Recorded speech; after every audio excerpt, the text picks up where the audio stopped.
Hey guys, tonight we are diving into something a little different, a little personal.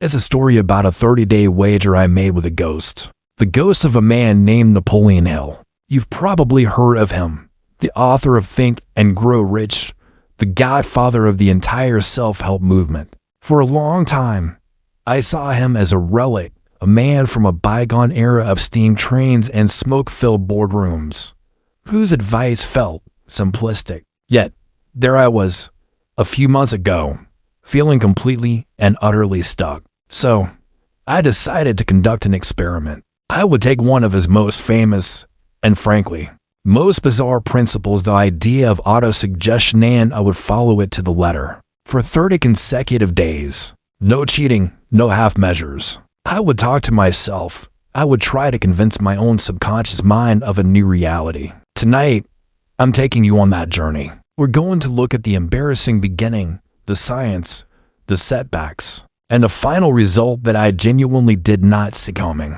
This isn't a book review. It's a field report from the strange landscape of the human mind. Before day one of this strange experiment, my life had settled into a rhythm of quiet desperation. It wasn't a loud, dramatic failure, but a slow, creeping grayness that muted the colors of everything. On the surface, things were fine. I had a roof over my head, a job that paid the bills. But beneath that surface, there was a profound sense of stagnation, like a ship with its anchor caught on something deep and unseen. Every morning, I'd wake up with a jolt of ambition. A list of things I knew would move the needle, the creative project I was passionate about, the skills I wanted to learn, the connections I needed to make. I'd map it all out over a cup of coffee, feeling the familiar spark of potential. But by lunchtime, that spark would be a flicker. The sheer weight of the day-to-day, the endless emails, the mundane obligations would press down. By evening, the spark was gone, replaced by a dull exhaustion and the hollow promise of tomorrow. Tomorrow, I'd have more energy.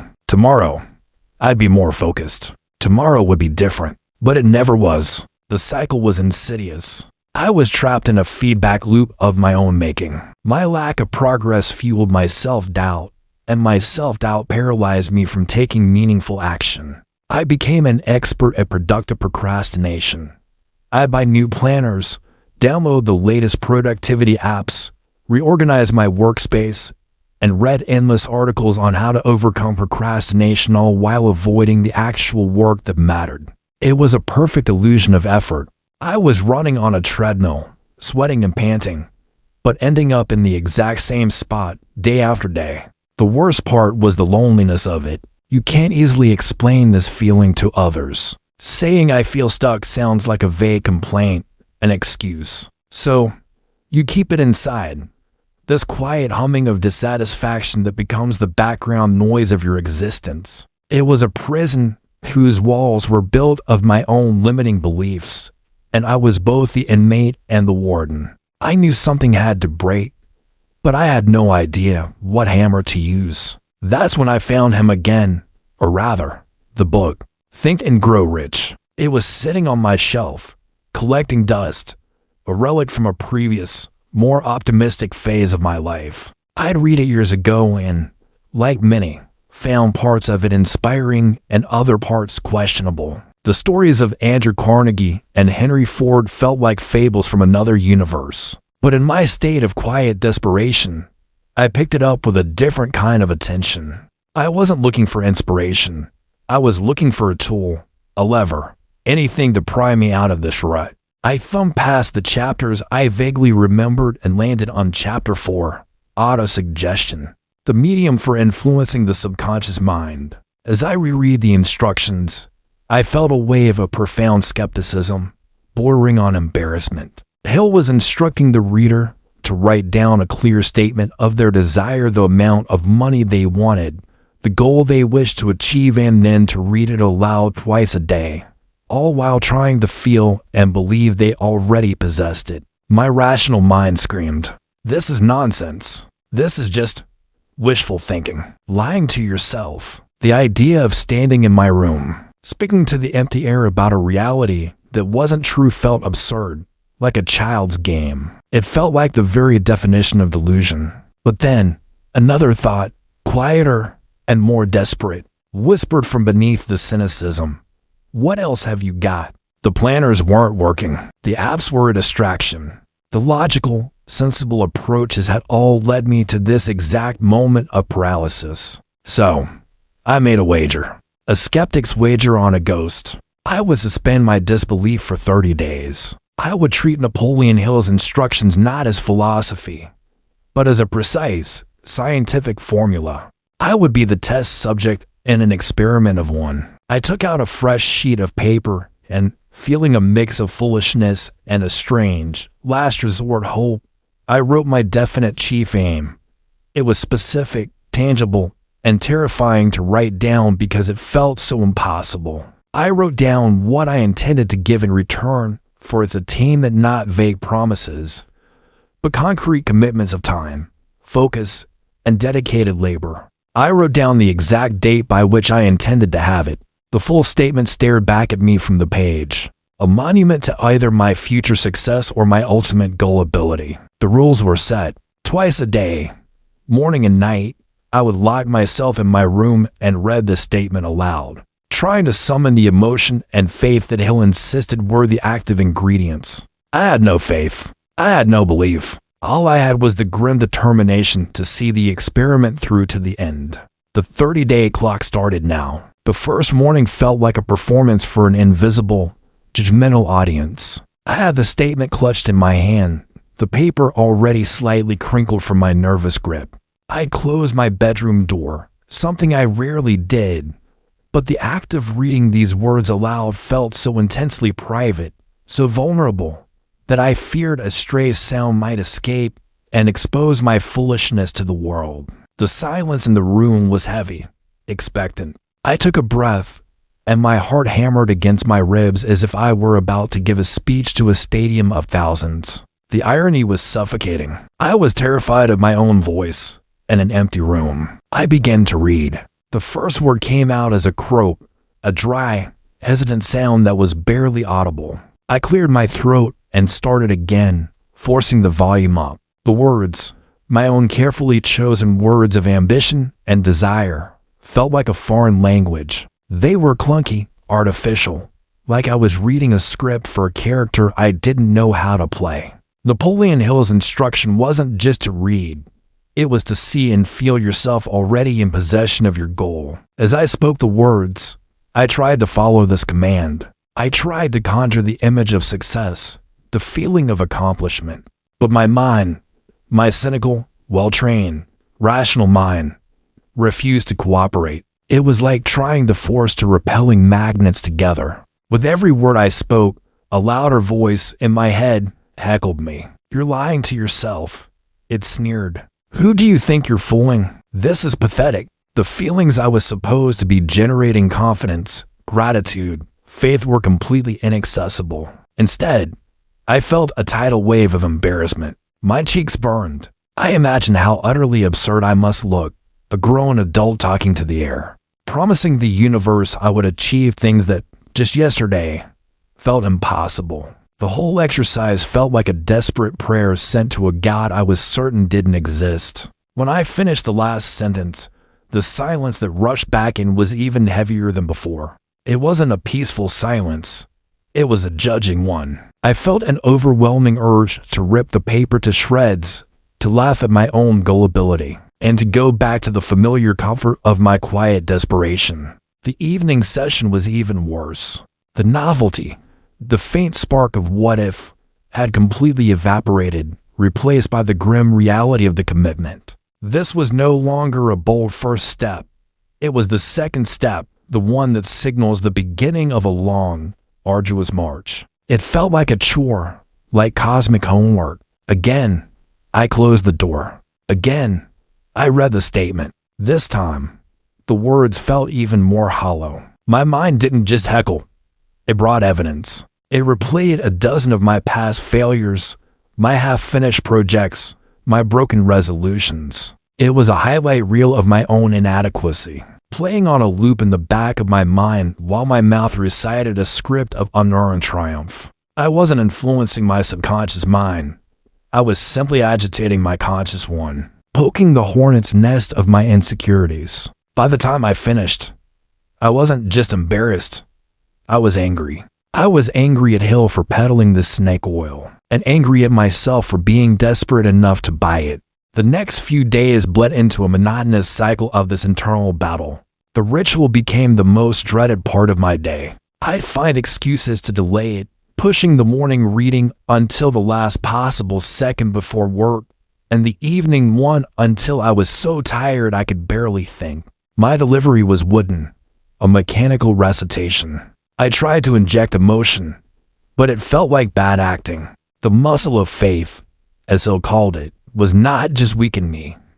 It was completely atrophied. It hadn't been used in years. I was just going through the motions, a robot following a program, hoping that the mechanics of the thing might trigger something, anything. But nothing happened. There were no flashes of insight, no sudden bursts of motivation. The world outside my window remained exactly the same. My creative project sat untouched. My inbox was still a monster. The feeling of being stuck was not lifting. If anything, it felt more pronounced because now I had this twice daily reminder of the vast chasm between where I was and where I wanted to be. I started to understand why most people would quit. The immediate feedback is entirely negative. You feel foolish, you see no results, and your own mind actively works against you. It's a process that goes against every instinct for self-preservation. Our brains are wired to protect us from looking and feeling stupid. They are designed to seek comfort in the familiar, even if the familiar is a state of misery. This practice was a direct assault on that comfort zone. It was a deliberate, sustained act of psychological discomfort. Every reading was a small act of rebellion against my own entrenched identity. My identity was that of the stuck person, the realist, the one who understood the odds were against them. And here I was, twice a day, trying to force-feed this identity a new, unbelievable narrative. The resistance was immense. It felt less like I was influencing my subconscious and more like my subconscious was trying to wear me down, to make me give up this nonsense and return to the safety of the known. On the evening of day 4, I finished my recitation, tossed the paper onto my nightstand, and fell back on my bed, staring at the ceiling. "This is never going to work," I said to the empty room. But even as I said it, a tiny, stubborn part of me, the part that had made the wager in the first place, knew that I had to see it through. I had promised myself 30 days. And so, the next morning, I would pick up the paper again. The end of the first week arrived with no fanfare, no cosmic signs or sudden windfalls. The routine continued, a monotonous and deeply personal struggle against my own internal critic. The feeling of foolishness had lessened slightly, not because I was starting to believe, but because the sheer repetition was numbing the embarrassment. It was becoming a habit, albeit a strange one, like brushing my teeth or making coffee. I'd read the words, try to muster a flicker of feeling, and then get on with my day.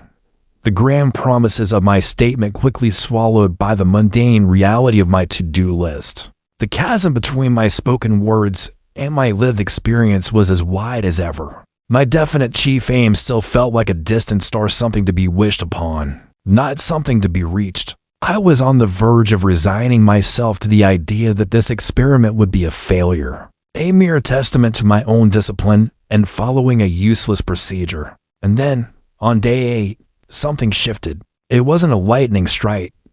It was far more subtle than that. It was a crack, a tiny fissure in the thick armor of my skepticism.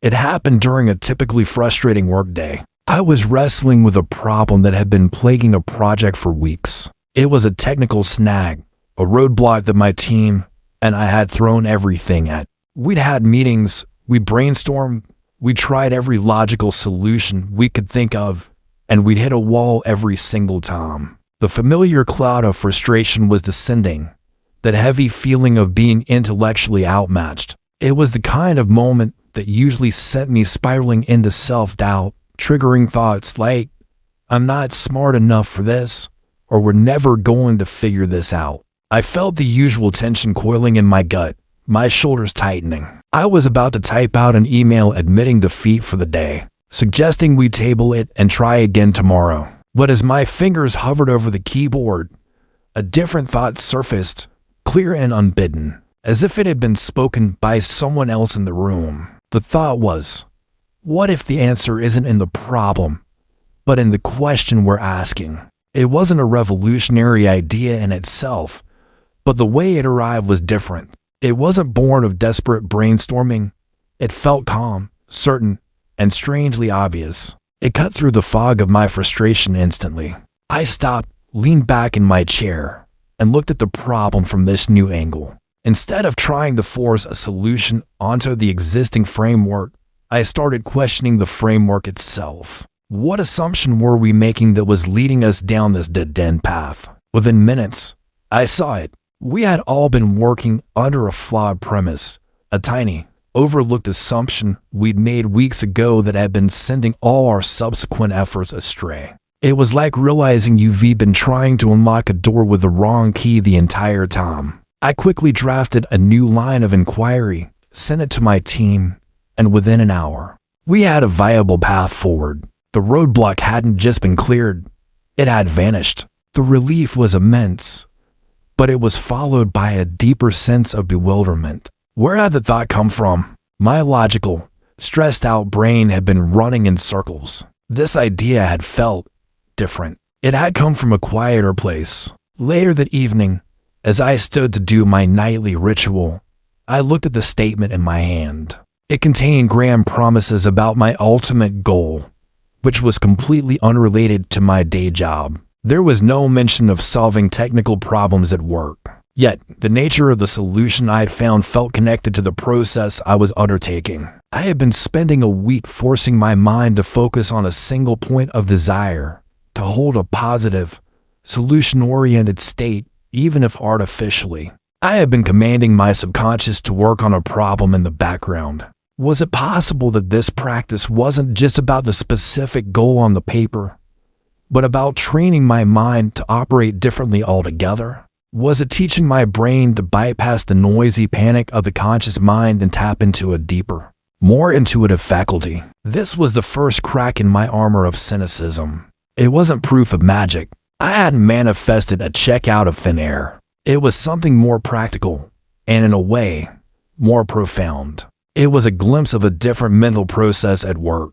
For the first time, I considered that autosuggestion might not be about deluding yourself into a new reality, but about methodically tuning your mind to a different frequency of possibility, of creative problem solving, of quiet confidence. The feeling that Hill insisted upon might not be about pretending, but about creating an internal environment where these kinds of intuitive leaps could occur. The experience didn't make me a full-blown believer, not yet. The skepticism was still there, a loud and persistent voice. But now, it had competition. A quieter, more curious voice was starting to whisper back. It was a voice that said, "That was interesting. What happens next?" That night, for the first time, when I read my statement aloud, the words felt a little less foreign. The feeling of embarrassment was replaced by a flicker of genuine curiosity. The experiment was no longer just a wager against a ghost.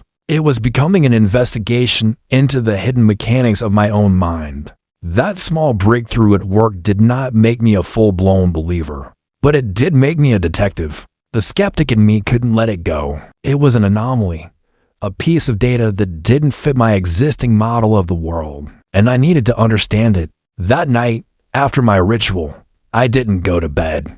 I went online, but I wasn't searching for success stories or motivational quotes. I was searching for mechanisms, for the science that could possibly explain what was happening. I felt like an explorer who had stumbled upon a strange new land and was now trying to draw a map. The name Napoleon Hill gave the process, autosuggestion, felt archaic and mystical. I wanted to know what a modern neuroscientist would call it. My investigation led me down a rabbit hole of brain science, and what I found gave the experiment a new, electrifying dimension of legitimacy. It started with a concept I'd heard of but never truly understood: neuroplasticity. The common understanding I always had was that the brain you're born with is more or less the brain you're stuck with. It develops in childhood and then solidifies, like concrete. But modern science has shown this to be completely false. The brain is not concrete. It's more like a dynamic, living landscape. The old saying in neuroscience, neurons that fire together, wire together, began to make sense in a tangible way. I pictured my thought patterns as paths through a dense forest. My habitual thoughts of doubt, frustration, and limitation were deep, well-worn ruts, like highways carved through the landscape over years of repeated use. My brain, seeking efficiency, would naturally send every impulse down these familiar, easy routes. Trying to think a positive, confident thought was like trying to hack a new path through the thickest part of the undergrowth with a dull machete. It was difficult, unnatural, and exhausting. Of course, it felt artificial and foolish at first. I was literally working against the physical structure of my own brain. This is what my twice daily ritual was actually doing. Each time I forced myself to read that statement, to visualize the outcome, to try and summon the feeling of success, I was swinging that machete. I was forcing a small cluster of neurons to fire in a new sequence. The first few times, the connection was weak and temporary, the new path barely a scratch on the forest floor. But with each repetition, the path became a little clearer, a little easier to traverse. I was, in the most literal sense, rewiring my own mind. I was engaging in a deliberate, focused process of creating new neural pathways of belief, of ambition, of possibility. The resistance I felt wasn't just psychological stubbornness. It was the physical resistance of a system being asked to change its fundamental wiring. This insight was staggering. This wasn't magic. It was mental weightlifting. It was difficult and uncomfortable for the same reason lifting a heavy weight is difficult and uncomfortable. It has the very process of forcing adaptation and growth. The second piece of the puzzle was even more illuminating. It was a small, almond-shaped bundle of nerves at the base of the brain called the Reticular Activating System, or RAS. The RAS acts as the brain's bouncer, its sophisticated filtering system. Right now, as you listen to my voice, your senses are being bombarded with millions of bits of data: the temperature of the room, the feeling of the chair beneath you, the hum of electronics, the distant sound of traffic. If your conscious mind had to process all of that, you'd be instantly overwhelmed. The RAS prevents this. It stands at the gateway to your conscious mind and decides what is important enough to be let through. It filters out the noise and only presents you with what it believes you need to know. And how does the RAS decide what's important? It listens to what you consistently focus on. This is the science behind the familiar phenomenon of buying a new car. You decide you want a blue Honda, and suddenly, you see blue Hondas everywhere. The number of blue Hondas on the road hasn't increased.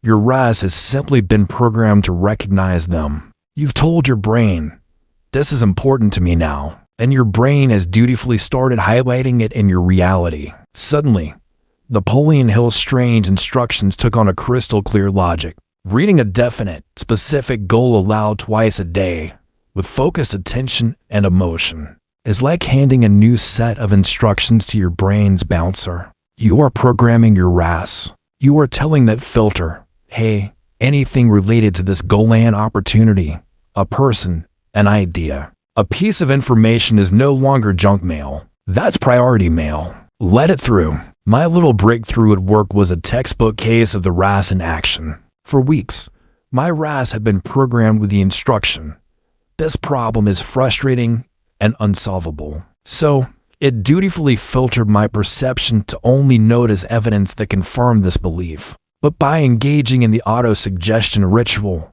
I had started to feed it a new, albeit general, instruction.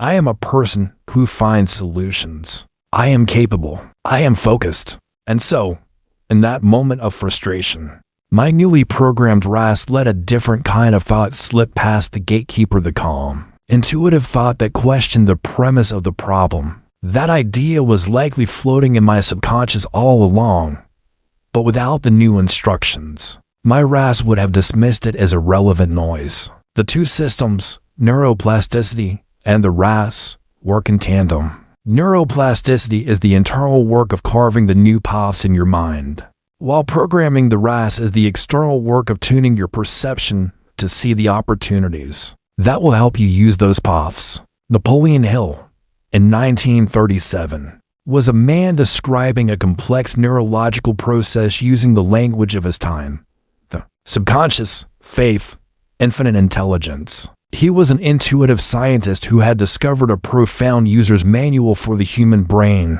long before we had the technology to map it.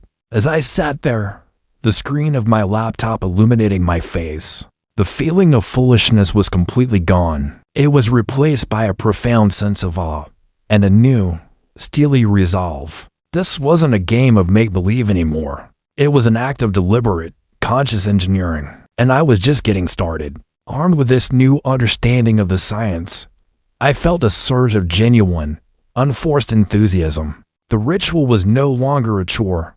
It was a fascinating, real-time neurological experiment. The words I spoke in the morning felt different. They weren't just hopeful platitudes. They were lines of code I was feeding into my own operating system. I felt a sense of control, of agency, that had been missing for years. The gray fog of stagnation began to recede, replaced by a clear, sharp focus. For about a week, things were on a steady upward trajectory. My work became more fluid, my creative ideas flowed more freely, and my general mood was lighter. I was beginning to feel that I had cracked the code, that it would be a smooth, linear ascent from here on out. I was wrong. The mind, especially a mind with decades of ingrained negative habits, does not give up its territory without a fight. The old demons, the ones I thought I was overwriting, were just waiting for a moment of weakness to come knocking. The setback came on a Tuesday afternoon. It arrived not as a dramatic catastrophe, but in the most mundane and modern of forms, an email. It was from a client on a project that was connected to my definite chief aim, the very goal I was repeating to myself twice a day. This project wasn't the entire goal, but it was a critical stepping stone, a foundational piece that needed to succeed. The email was polite, but its message was a gut punch. They were pulling the plug due to an internal budget restructuring completely outside of my control. The project was canceled, effective immediately. I read the email 3 times, the words blurring on the screen. It felt like a physical blow. The air rushed out of my lungs, and a cold, familiar dread washed over me. All the progress, all the momentum, all the carefully cultivated optimism of the past 2 weeks vanished in an instant. The old voices, the ones that had been heckling me in the beginning, came roaring back. But this time, they weren't sneering, they were screaming with vindication. See, they bellowed. We told you. You can speak your little affirmations to the ceiling all you want, but this is the real world. The real world doesn't care about your little mind games. You're powerless. You were just eluding yourself. All the scientific explanations, the neuroplasticity, the RAS, it all seemed like a fragile, pathetic fantasy in the face of this cold, hard, external reality. The path I had been so carefully carving in my mental farce was instantly overgrown, and I was right back in the deepest, darkest part of the woods. The despair was overwhelming. It felt personal, like the universe was directly mocking my attempt to change. That evening, I couldn't bring myself to do the ritual. The piece of paper sat on my nightstand, looking at me, but the words on it felt like a cruel joke. How could I stand there and read a statement about my inevitable success when the most tangible proof of that success had just been vaporized? It would be the ultimate act of self-deception. I collapsed onto my couch, defeated. The temptation to give up was immense. It felt like the most logical, sensible thing to do. The experiment had failed. It had been a fun little ride, a temporary high, but reality had inevitably intervened. This was my off-ramp. I could abandon this foolishness, accept defeat, and return to the familiar, predictable comfort of my cynicism. At least cynicism never disappointed you. It was always proven right. I sat there for what felt like hours, replaying the email in my mind, marinating in the bitterness of the setback. But as the initial emotional storm began to subside, a different thought emerged. It was quiet, and it came not from the scientific part of my brain, but from the part that had made the wager in the first place. The thought was this: this is the real test. Anyone can be positive when things are going well. Anyone can feel confident when they're getting positive feedback. That's easy. That requires no faith, no discipline. The true test of the principle, the true test of this entire experiment, was not whether it could work when things were easy, but whether it could work when everything fell apart. Napoleon Hill had written about this. He called it persistence. He stressed that failure and temporary defeat are not the same thing. Temporary defeat, he argued, is a test of your resolve, a necessary part of the process designed to burn away everything. But your burning desire for your goal, was this my temporary defeat?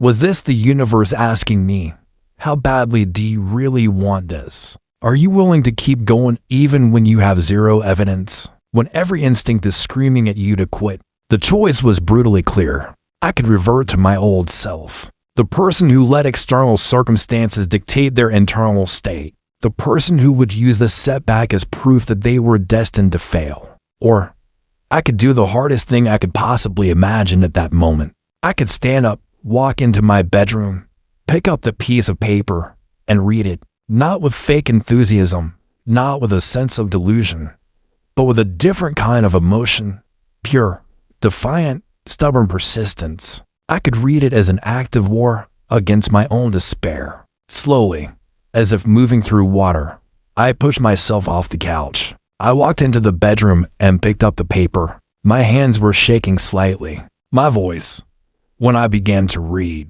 was thick with emotion. But it wasn't the confident emotion I had been trying to manufacture for weeks. It was raw. It was the voice of a man standing in the rubble of his plans, choosing to believe in the blueprint anyway. I read every word, not as a statement of current fact, but as a declaration of my ultimate destination, regardless of the detours. I finished, and the room was silent. Nothing had changed. The project was still canceled. The email was still in my inbox. But I had changed. I hadn't succumbed. I had faced the old demons head on and refused to let them win. I had passed the test, and in doing so, I had forged something far more valuable than temporary success.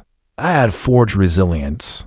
The aftermath of that setback was a crucible. The defiant act of reading my statement that night felt like a turning point, but it wasn't a magic wand. The next few days were a slog. The initial high of my defiance wore off, leaving behind a low-grade, simmering anxiety. The external reality of the canceled project was a heavy weight, and my mind kept trying to drag me back into despair. The old voices were quieter, but they were still there, whispering doubts in the quiet moments. "It's still gone," they'd murmur. "You're just pretending." It was during this period of struggle that I stumbled upon the most critical component of the entire process, the one ingredient that Hill himself emphasized above all others, but that my logical scientific brain had been subtly ignoring: emotion. I had been treating the instruction to feel as if it were a secondary task. My primary focus had been on the repetition, on the neurological rewiring, on the mechanical act of speaking the words.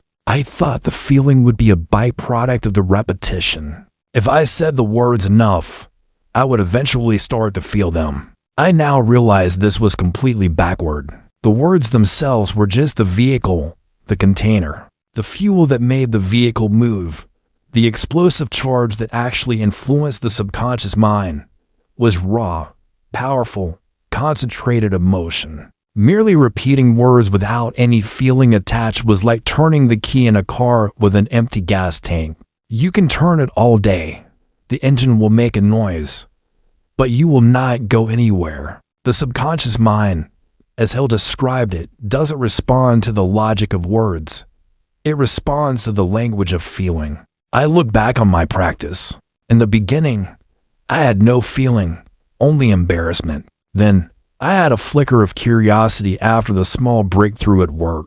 After the setback, I had the raw emotion of defiance. These were the only times I had felt a real shift. The periods in between, when I was just woodenly reciting the script, were flat and lifeless. I realized I had to stop trying to feel and start generating the feeling. This wasn't about pretending to be happy. It was about finding the emotional source code for my desire. Why did I want this definite chief aim in the first place? The answer wasn't just to be successful or to have more money. Those were sterile, intellectual concepts. The real answers were deeper, more primal. I sat down and, for the first time, did a deep dive into the why behind my goal. I thought about the crushing feeling of stagnation I wanted to escape that was a powerful negative emotion. The feeling of being a disappointment to myself, the quiet desperation I could tap into the desire to be free from that pain. Then I thought about the other side. What would achieving this goal feel like? I didn't just visualize the outcome. I visualized the emotional state, the feeling of freedom, the pride in seeing a difficult project through to completion, the sense of security and peace of mind, the joy of being able to provide for my family in a new way, the feeling of waking up in the morning with a sense of purpose instead of dread. I let myself sink into these feelings, one by one. I let them swell up inside me, from a flicker to a flame. This became the new focus of my ritual. Before I even looked at the paper, I would spend a few minutes in what I can only describe as emotional preparation. I would close my eyes and deliberately summon the feeling of what it would be like to have my desire fulfilled. I would focus on gratitude, as if I had already received it. This was Hill's concept of faith in action. It wasn't a blind belief in magic. It was the deliberate cultivation of the emotional state that matched the reality you wanted to create. It was about generating the feeling first and letting that feeling charge the words with power. The difference was night and day. When I read the statement now, infused with this pre-generated emotion, the words vibrated with a new energy. They no longer felt like a script. They felt like a declaration, a prayer, a command that resonated through my entire being. My subconscious mind wasn't being asked to believe something. It was being shown a feeling and told, this. Go get more of this. It was like I had finally put high-octane fuel in the tank. The process became less of a mental exercise and more of a spiritual one. It was an alignment of thought, word, and feeling into a single, focused beam of intention. This, I realized, was the secret key. The science of neuroplasticity and the RAS explained the how, but the deliberate cultivation of emotion was the what. It was the raw material of creation. It asks why do people can follow the exact same instructions from Hill's book and get wildly different results. The person who just repeats the words gets nothing. The person who learns to generate the emotional fire, to mix their thoughts with unwavering faith and burning desire, is the one who sets the entire process in motion. The setback with the client, which had almost destroyed the experiment, had been a blessing in disguise. It had forced me past the shallow, mechanical stage and into the deep, emotional core of the practice. It had stripped away my intellectual crutches and forced me to confront the true source of power in this process. Not the thinking, but the feeling. I wasn't just rewiring my brain anymore. I was learning to speak its native language. With this newfound understanding of emotional fuel, my daily practice transformed from a duty into a source of immense power. It was no longer about fighting my own mind, but about aligning with it. As my internal state became more consistently charged with faith and purpose, I started looking for external proof, for stories that validated this seemingly bizarre process. My rational mind still craved evidence, and I wanted to know if others, particularly well-known, successful individuals, had used a similar method. I knew Napoleon Hill's book was filled with anecdotes about Henry Ford and Thomas Edison, but those stories felt distant, almost mythical. I wanted something more modern, more relatable, something I could verify. And that's when I rediscovered the famous story of Jim Carrey and his check. It's a story many have heard, but I dove into it with a new lens,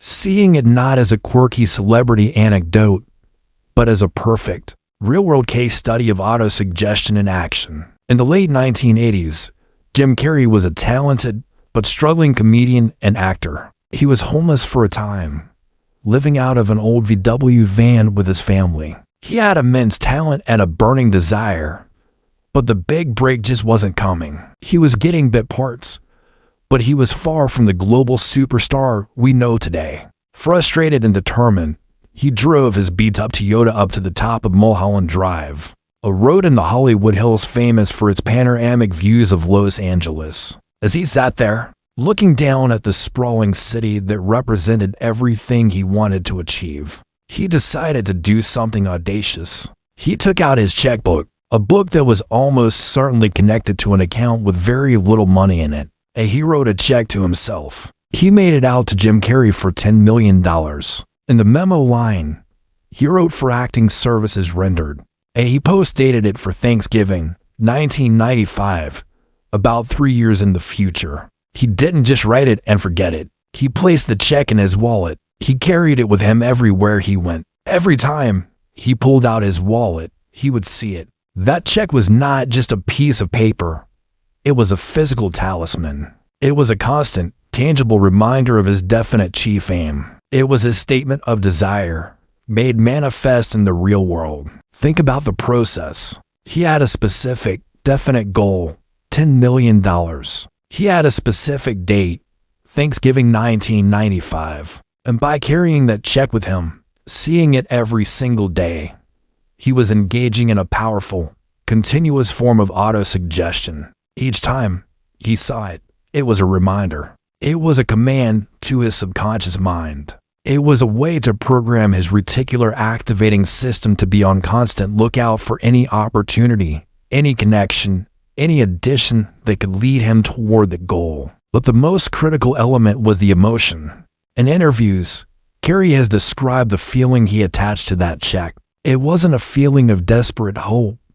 It was a feeling of calm certainty. He used visualization to imagine directors being interested in him, people he respected calling his name. He generated the feeling of being a sought-after, successful actor before it happened. He was mixing his definite purpose with faith, exactly as Hill prescribed. He was living in the emotional state of his wish fulfilled. For 3 years, he carried the tattered, worn-out check in his wallet. He went through failures, rejections, and moments of doubt, just like anyone else. But the check was his anchor, his constant reminder of the destination. It was his personal act of defiance against his current circumstances. The punchline to this story is now legendary. Just before Thanksgiving of 1995, he found out he was going to be paid $10 million for his role in the movie Dumb and Dumber. The struggling comedian who had written a fantasy check to himself on a lonely hilltop had manifested that exact amount right on schedule. The story is so perfect it almost sounds fake, but it's a verifiable part of his personal history, one he has told consistently for decades. When his father passed away, Jim placed the check in his father's casket as a tribute to the man who had always believed in his dreams. Analyzing Carrey's story through the lens of my own experiment was electrifying. He wasn't just wishing. He was executing a precise psychological technique. The check was his written statement. Carrying it in his wallet was his twice daily or more repetition. His visualizations and feelings of certainty were the emotional fuel, the faith that charged the entire process. He was living proof that this wasn't some dusty, forgotten principle from the 1930s. It was a timeless, powerful tool for shaping reality that worked for a struggling comedian in the 1990s. Just as it had worked for the industrial titans of Hill's era, it demonstrated that the principles were universal. They weren't dependent on the economy, the industry, or the time period. They were dependent on the mind of the person applying them. Carrey's story gave my own private, internal experiment a public, tangible anchor. It moved the needle of my belief from this seems to be working for me to this is a real, repeatable phenomenon. It emboldened my resolve and infused my own practice with a new layer of vicarious confidence. If it could work for him, a kid living in a van, it could work for me. The only variable was the intensity of my own desire and the consistency of my own faith. The story of Jim Carrey provided a powerful external validation, But the most profound changes continued to happen internally and ripple outwards in subtle, almost imperceptible ways. After passing the test of the major setback and fully embracing the power of emotional fuel, my internal landscape had fundamentally shifted. The background noise of my mind, which for years had been a constant hum of anxiety and self-criticism, was now becoming quieter, replaced by a baseline of calm focus. I was no longer at war with myself. This internal peace began to manifest externally in ways I hadn't anticipated. It was like dropping a stone into a still pond. The initial splash was the internal change, but now the ripples were spreading out, touching every part of my life. These weren't grand, dramatic events, but small, significant shifts in the texture of my daily reality. The first ripple I noticed was in my interactions with other people. For a long time, I had carried a subtle, defensive energy into my conversations, especially in professional settings. I was often preoccupied with how I was being perceived, whether I sounded smart enough, or if I was making a good impression. This created a slight tension, an invisible barrier between myself and others. Now, with the core of genuine, self-generated confidence, the defensiveness began to dissolve. I found myself listening more intently in meetings, not because I was trying to formulate the perfect response, but because I was genuinely curious about what the other person was saying. I spoke with more clarity and conviction, not because I was trying to project authority, but because I felt more aligned with my own thoughts and values. People seemed to respond differently. Conversations became more collaborative and less adversarial. Small opportunities began to appear, not out of the blue, but as a direct result of these improved interactions. A colleague would mention a resource I didn't know about. An acquaintance would suggest I connect with someone who could offer advice. It felt as though by changing my own vibration, I was changing the way the world resonated with me. The second ripple was the appearance of what I can only describe as meaningful coincidences or synchronicities. These were the moments when my newly programmed reticular activating system was clearly at work. I would be wrestling with a specific problem related to my goal, and then, seemingly at random, the solution would appear. I might overhear a conversation in a coffee shop that mentioned the exact software I needed. Or I would be scrolling through a website for a completely different reason and an article would pop up that addressed the very question I had been pondering that morning. Before this experiment, I would have dismissed these events as simple luck or coincidence and forgotten them instantly. But now, with my mind tuned to the frequency of my goal, I recognized them for what they were. My RAS flagging relevant data from the sea of noise. It was my subconscious mind, working in the background, connecting the dots and pointing my conscious mind toward the answer. It felt less like magic and more like having a hyper-efficient personal assistant, working inside my own head, constantly scanning the environment for anything that could help me. The third, and perhaps most important, ripple was a dramatic shift in my relationship with work.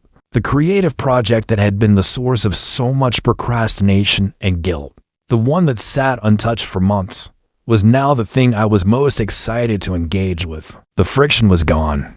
Because my mind was so consistently focused on the positive emotional outcome of achieving the goal, the process of working toward it was no longer a chore to be endured.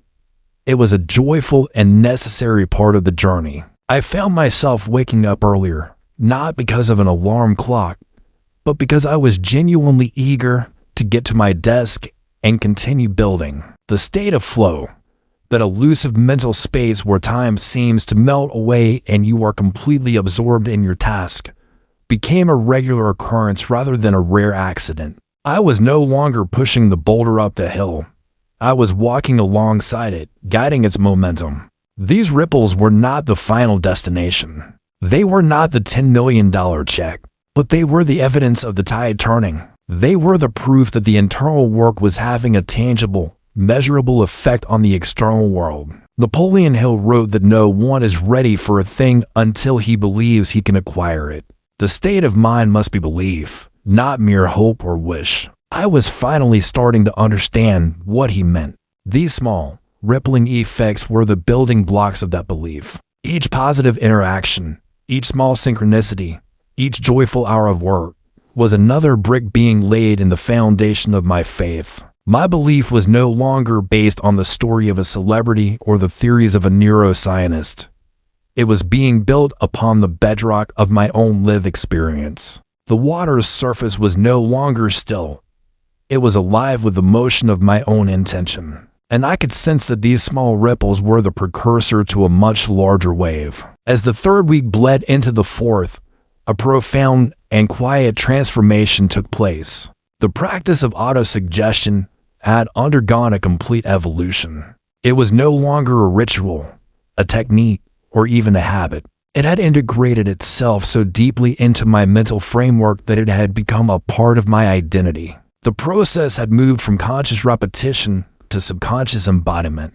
The distinction is crucial. In the beginning, I was an actor playing a role. I was consciously forcing myself to recite lines, to mimic the emotions of a confident, successful person. It was an effort, a performance. Now, the performance was over because the role had become real. I wasn't acting confident anymore. I was confident. I wasn't pretending to have faith. I had faith. The goal that once seemed like a distant, impossible star now felt less like something I was chasing and more like something that was being pulled toward me, as if by an invisible gravitational force. This shift from repetition to embodiment changed everything. I no longer needed to clutch the piece of paper with nervous energy. The words were etched into my mind. But more than that, the feeling of the words had become my natural resting state. Waking up in the morning, my first thoughts were no longer of dread or the overwhelming weight of my to-do list. Instead, my mind naturally gravitated toward my purpose, not with a sense of striving, but with a calm sense of knowing. It was as if the new neural pathways I had so painstakingly carved had finally become the default highways for my thoughts. The old, negative ruts were still there, but they were overgrown and unused. It now took more effort to be negative and cynical than it did to be positive and focused. One of the most powerful indicators of this shift was the complete disappearance of the need for external validation. In the earlier stages, I was constantly looking for signs, the small wins, the synchronicities, Jim Carrey's story to prove to myself that the process was working. I needed that feedback to keep my skepticism at bay. Now, I found I didn't need it anymore. My belief was no longer contingent on external results. It had become a self-sustaining internal fire. I had reached the state Hill described as a white heat of desire, where the desire itself becomes its own justification, its own proof. The outcome was no longer a possibility I was hoping for. It felt like a memory of the future. It felt inevitable. This state of mind is difficult to describe because it defies simple logic. It's a place beyond hope, where a quiet, unshakable certainty resides. It's the feeling of knowing you've already ordered your meal at a restaurant. You don't fret or worry about whether the kitchen will cook it. You don't need the waiter to come out every 2 minutes to reassure you. You've placed the order with clarity and intent, and you simply relax and wait, knowing with full confidence that it is on its way. This internal state of embodiment had a profound effect on my actions. The paralysis that had plagued me for so long was a distant memory. I moved through my days with a sense of fluid purpose. Decisions that would have once sent me into a tailspin of overthinking were now made with quick, intuitive clarity. I found myself taking calculated risks that my old self would have been terrified of. I'd send the bold email, make the difficult phone call, or invest my time in an unconventional idea without agonizing over the potential for failure. Why? Because the fear of failure had lost its power over me.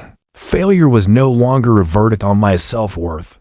It was simply data. It was a temporary detour on a journey to a destination I knew I would eventually reach. This detached perspective allowed me to operate with a level of freedom and effectiveness I had never experienced before. The most profound part of this embodiment was the sense of peace it brought. The hustle culture mentality, the idea that you must constantly be grinding, stressing, and sacrificing your well-being for success was revealed to be a complete fallacy. I was more productive, more creative, and more effective than ever before.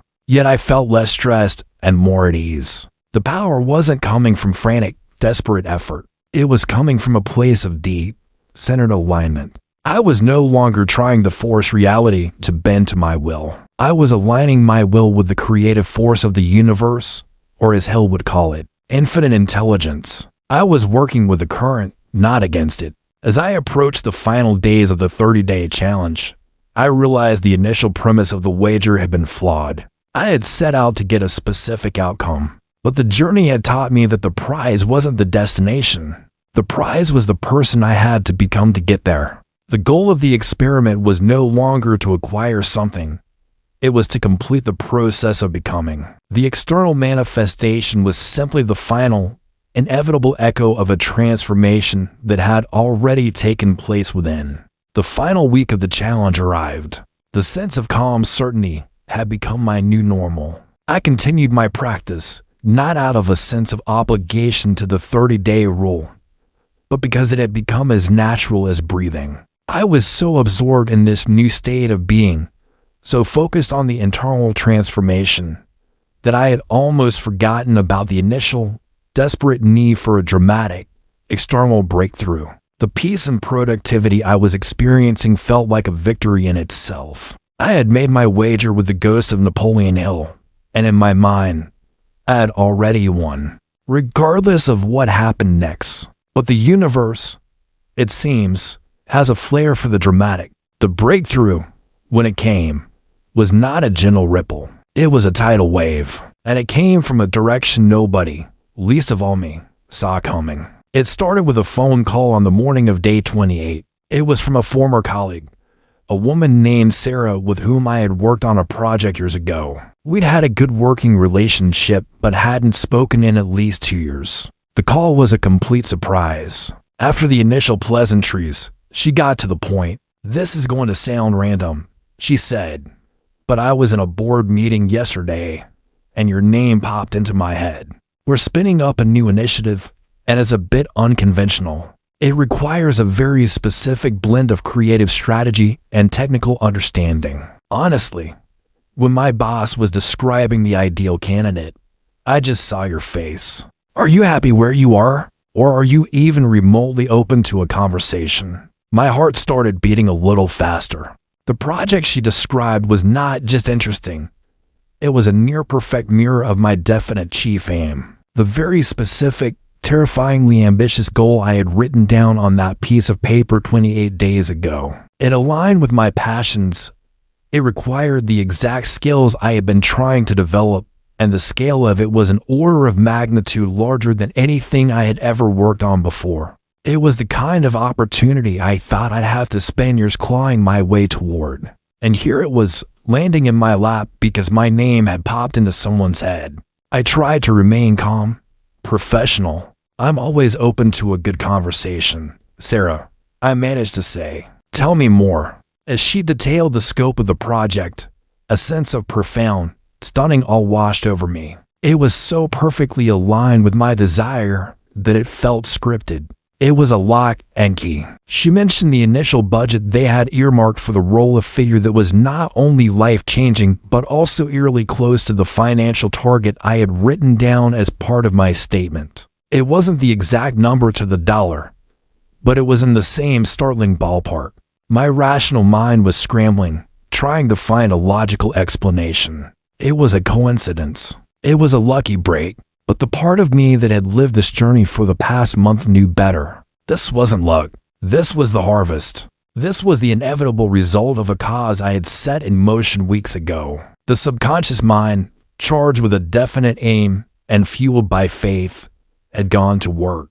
It had accessed that infinite intelligence Hill spoke of, the vast network connecting all minds. It had influenced Sarah to think of me at that precise moment. It had orchestrated the symphony of circumstance. The conversation led to a meeting later that week. I walked into that meeting a completely different person than I was a month prior. There was no nervousness, no imposter syndrome. I spoke about my vision for the project with a clarity and passion that came from a place of deep authenticity. I wasn't trying to sell them on me.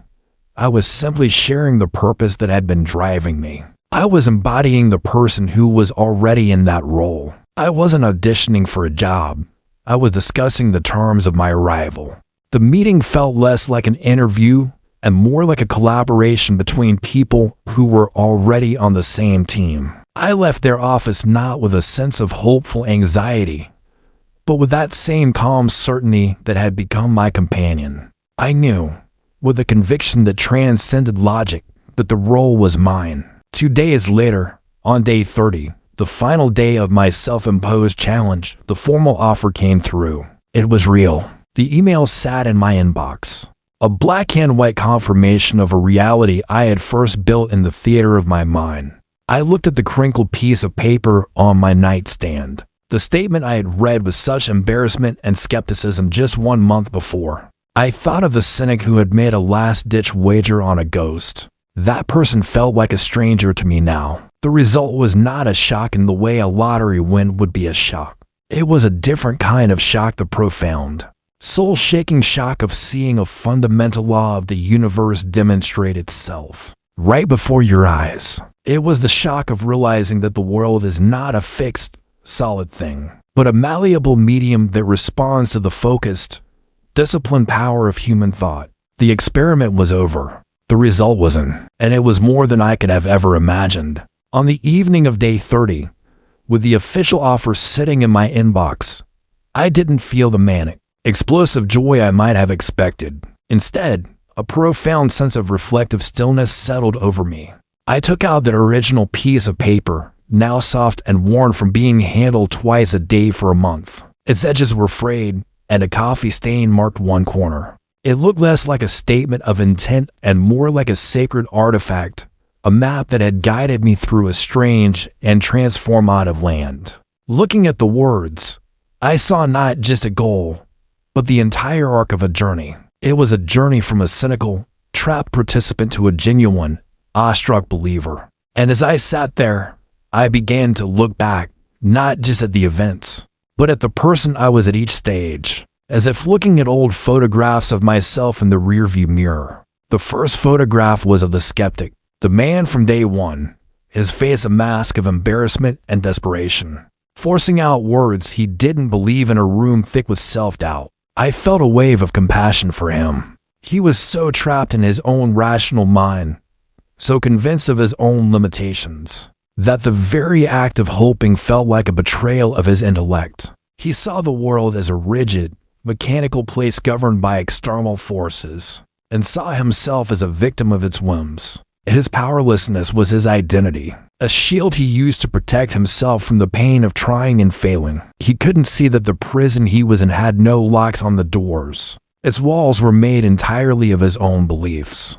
The next photograph was of the detective, the man from week one, hunched over his laptop in the middle of the night. His eyes were wide with a new, hungry curiosity. He had just witnessed an anomaly, the first crack in his armor, and he was desperately trying to fit it into his logical worldview. He was discovering neuroplasticity and the RAS, trying to build a scientific bridge to a spiritual concept. This was the turning point, the moment the experiment shifted from a passive wager to an active investigation. He was starting to suspect that the mind was just a passenger in the vehicle of the body, but the actual driver, with his hands on the steering wheel, even if he didn't know it. Then came the photograph of the warrior, the man who had received the devastating email about the canceled project. I could see the despair on his face, the slump in his shoulders. But then I could see the shift, the flicker of defiance in his eyes as he chose to stand up and read his statement anyway.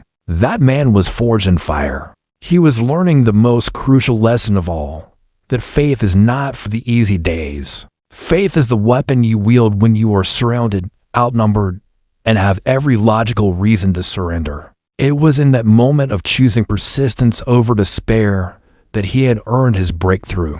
The universe, it seemed, doesn't just grant wishes, it rewards courage. And finally, there was the photograph from the last week, the man who was becoming the embodiment of his own desire.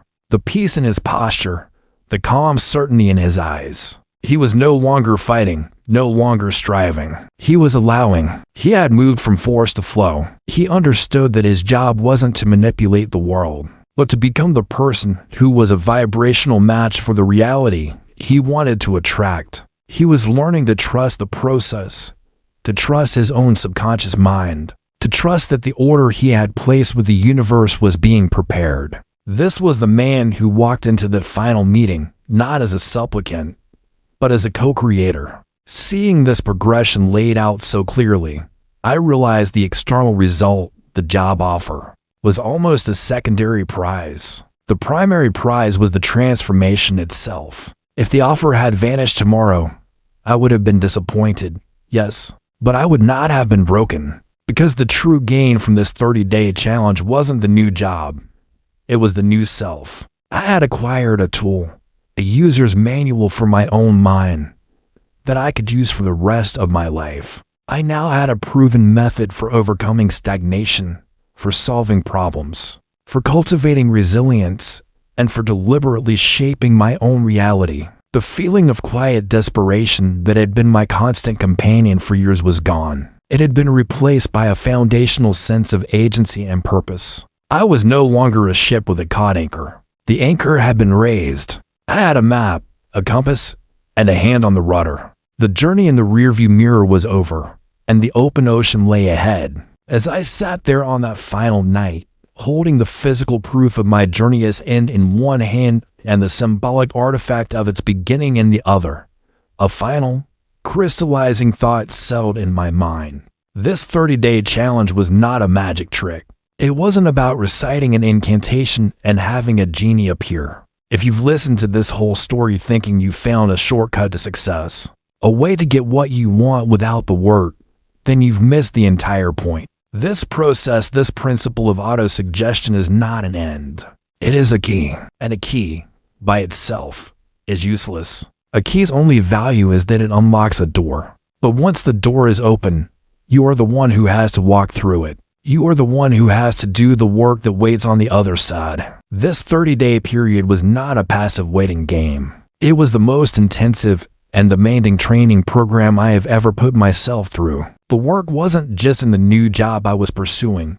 The real work was the daily, hourly battle inside my own skull. The work was choosing to read the words when I felt foolish. The work was generating the emotion of faith when my circumstances screamed of failure. The work was fighting off the old demons of doubt and procrastination.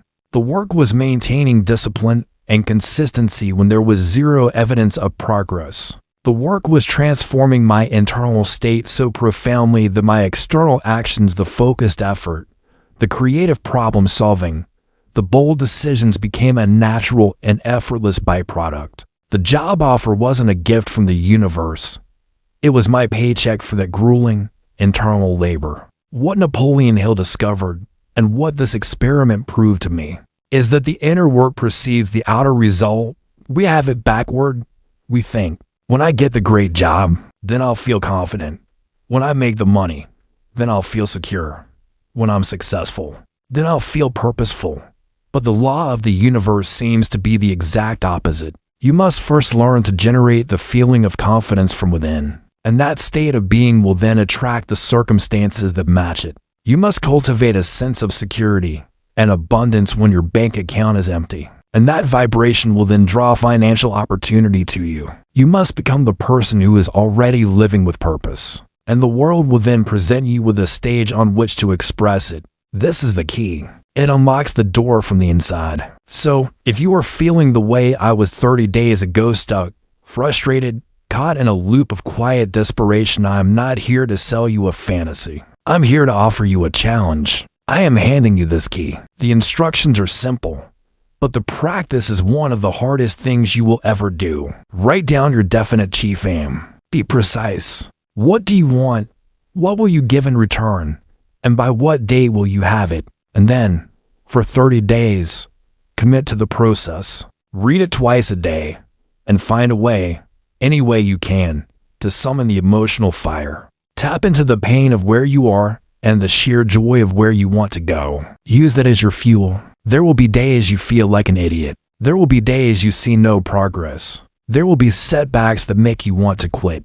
Your own mind will be your greatest adversary. This is not a path for the timid. But if you persist, If you choose to fight that internal battle every single day, I can tell you what you will find. You may or may not get your exact goal in 30 days, but that's not the point. You will unlock something far more valuable. You will unlock yourself. You will discover a power within you that you never knew you had the power to consciously and deliberately engineer your own internal state, and by doing so, to influence the world around you. This isn't a theory from a book anymore. This is a field report. The wager I made with a ghost paid off, and my only question for you is, what wager are you willing to make on yourself?